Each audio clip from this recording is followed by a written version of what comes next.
সকালের শুরুটা বিছানা তোলা দিয়েই করেছিলাম। তো বাড়ির পাশে জানলা দিয়ে যদি এত সুন্দর একটা মুহূর্ত দেখা যায় কতই না ভালো লাগে, মনটাও ভালো লাগে।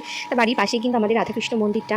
তো সকালবেলা উঠলেই কিন্তু জানলার এখান থেকে আমরা দেখতে পারি। সকালবেলা ভাত খাওয়ার পরে এই যে একটু আম কেটে নিলাম, আমটা খাবো। তো আমটা কিন্তু ভেতরে হালকা একটু পেকে ছিল, বাইরে কাঁচা ছিল, কিন্তু ভালোই ছিল, টকটক মিষ্টি মিষ্টি। দুপুর সবাইকে, সবার দিনটা যেন ভালো যাক, তার সঙ্গে আমার দিনটাও যেন ভালো। ওদিকে রান্না বসিয়েছে, চলো তোমাদেরকে দেখাই কি রান্না করছে মা।